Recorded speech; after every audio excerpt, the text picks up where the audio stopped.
नमस्कार किसान भाइयों और बहनों, स्वागत है आप सभी का आपके अपने यूट्यूब चैनल ओहदार फार्म पर। आज हम बात करेंगे दोस्तों उन सब्जी की जिसे हिंदुस्तान में सोने के बराबर माना जाता है।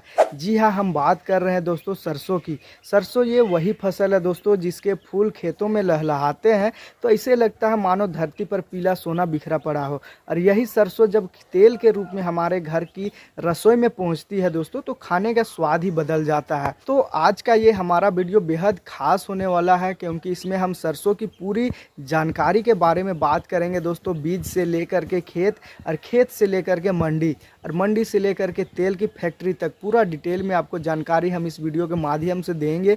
लेकिन उससे पहले आपसे एक छोटी सी गुजारिश है दोस्तों, अगर आपने अभी तक हमारे चैनल को सब्सक्राइब नहीं किया है तो तुरंत कर दीजिए और घंटी का बटन भी दबा दीजिए, क्योंकि ओहदार फार्म पर हर बार आपको खेती की असली जानकारी देने वाले हैं दोस्तों।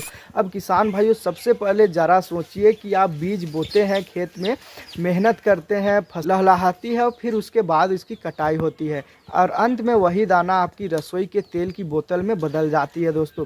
क्या आपने कभी सोचा है कि ये पूरी प्रक्रिया दोस्तों कितनी लंबी और मेहनती है? यही है दोस्तों सरसों की असली ताकत। दोस्तों, भारत में सरसों की खेती सदियों से होती आ रही है। गांव में हर किसान जानता है कि सरसों सिर्फ तिलहन नहीं है दोस्तों, बल्कि हमारी अर्थव्यवस्था और हमारी संस्कृति दोनों का हिस्सा है।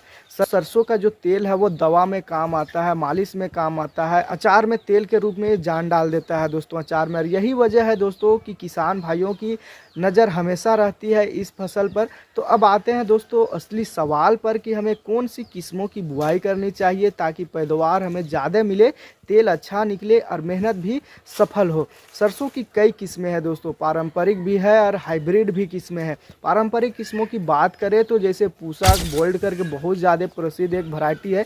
इसका जो पकने का समय है वो करीब 125 से 130 दिन का है और यह लगभग 20 से 25 क्विंटल तक उत्पादन दे देती है दोस्तों। तेल की मात्रा इसमें काफ़ी अधिक होती है दोस्तों, 40% के आसपास रहती है।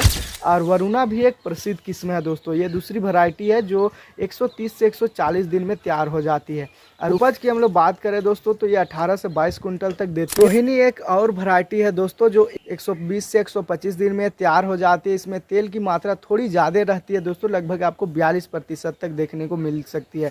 इसी तरीक़ा से दोस्तों पूसा जय किसान करके आता है जो 20 से 22 कुंटल प्रति एकड़ देती है उपज। लेकिन किसान भाइयों, अब वक्त आ गया है कि हम बात करेंगे हाइब्रिड किस्मों की, क्योंकि हाइब्रिड किस्में ज़्यादा पैदावार देती है और बाज़ार में इसकी जो मांग है वो बढ़ी हुई रहती है। जैसे कि SMH 2022 हाइब्रिड करके आता है, यह किस्म 30 से 135 दिन में तैयार हो जाती है।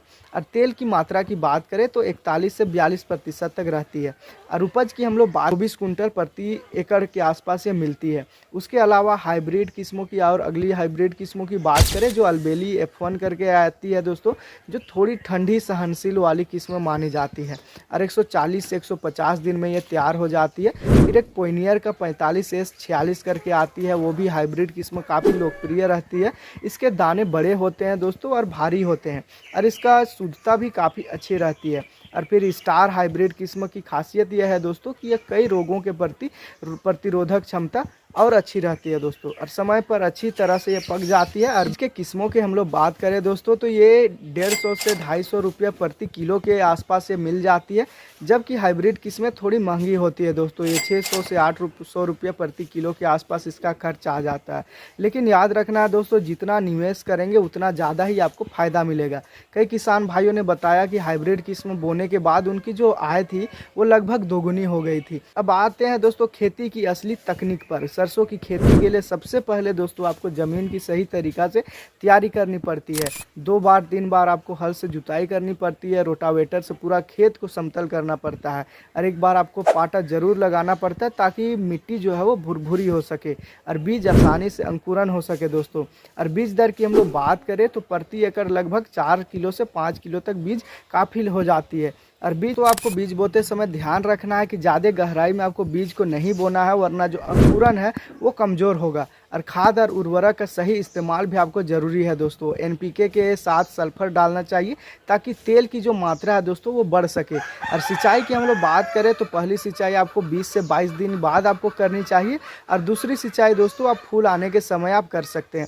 अगर रोग और कीट की बात करें तो सरसों में माहू आ सकता है, सफ़ेद मक्खी और फिर अल्टरनेरिया ब्लाइट जैसे समस्या आती है दोस्तों। समय समय पर छिड़काव करके आप इनको कंट्रोल कर सकते हैं दोस्तों। और कई किसान भाइयों ने अनुभव साझा किया कि अगर पहले से दवा का छिड़काव किया जाए तो रोग फसल को नुकसान नहीं पहुंचा पाता है दोस्तों।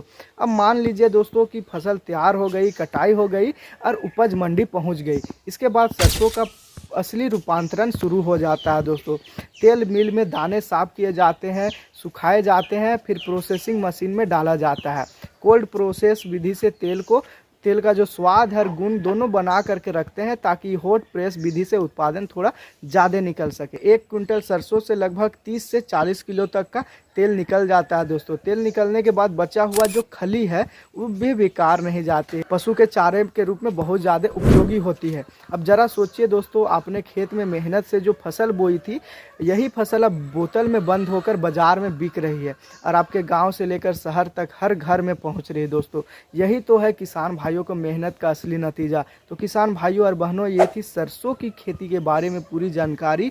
आपका कोई सा भी सवाल है दोस्तों, उसे आप हमें पूछ सकते हैं कमेंट के माध्यम से। और किस्मों की सही चुनाव आपको करना है, और बीज की कीमत क्या है, खेती कैसी करनी है, रोग से कैसे बचना है, और अंत में तेल कैसे बनता है, ये सारा जानकारी आपको इस वीडियो के माध्यम से प्रयास था कि आपको मिल गया होगा दोस्तों। और आपको ये जानकारी उपयोगी लगी दोस्तों तो इस वीडियो को लाइक ज़रूर कीजिए, ज़्यादा से ज़्यादा किसान भाइयों तक वीडियो को शेयर करें, और ओहदार फार्म चैनल को सब्सक्राइब करना बिल्कुल मत भूलिए दोस्तों। कमेंट में हमें ज़रूर बताइए दोस्तों कि आपने कौन सी किस्म बोई है और आपका अनुभव उस किस्म के बारे में कैसा रहा है। अगले वीडियो में हम फिर मिलेंगे दोस्तों खेती की एक और नई जानकारी के साथ। तब तक के लिए दोस्तों धन्यवाद, मिलते हैं अगली वीडियो।